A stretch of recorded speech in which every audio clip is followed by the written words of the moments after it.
Chapter 12, Finally. On Monday afternoon, after Miss Kiko rang the bell, Bat walked outside as fast as he could without running. Running was not allowed in the school hallway.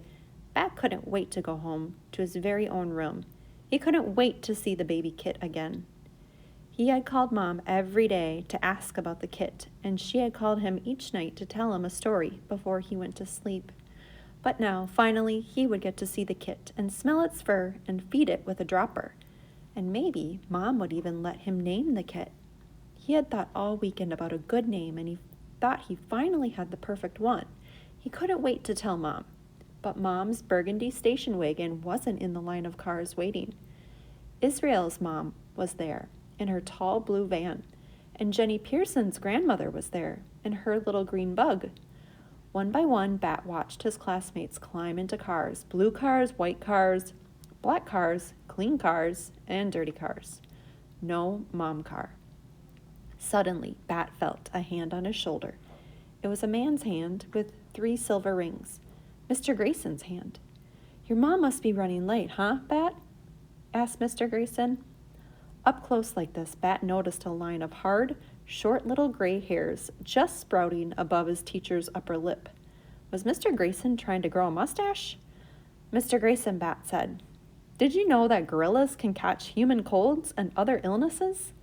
"Is that so?" said Mr. Grayson. "It is," said Bat. Sometimes when Bat was nervous about something, like right now, when he was nervous about where his mother was and why she was late, he thought about interesting animal facts. "Well, did you know," said Mr. Grayson, "that if you lift a kangaroo's tail off the ground, it can't hop?" "Yes," said Bat. "Doesn't everyone know that?" Mr. Grayson laughed. The stubby little hairs above his lip bobbed up and down. "Maybe so," he said. Bat considered whether he should tell Mr. Grayson that his mustache looked a lot like a caterpillar. But just then, Mom pulled up in her burgundy wagon. She waved and honked to her normal 3 friendly honks. "There she is," said Mr. Grayson. "I know," said Bat. "I can see her."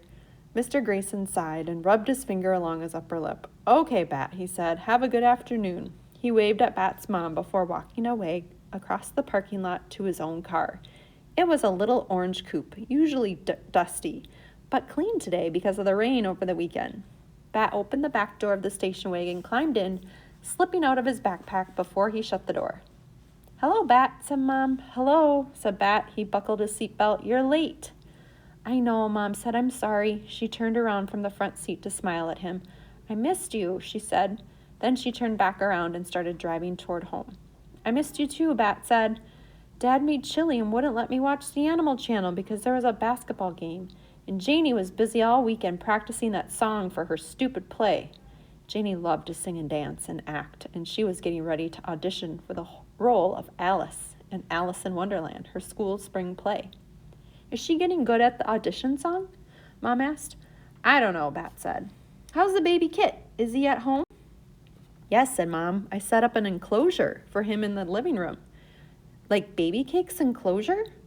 "Not that big," Mom said. As they turned the corner onto the street, Plum Lane, Bat saw Janie up ahead on the sidewalk. He could tell it was her by the way her dark brown ponytail swung side to side. Her hair was thick and straight like a horse's tail, which was why Bat liked it, even though he would never tell Janie.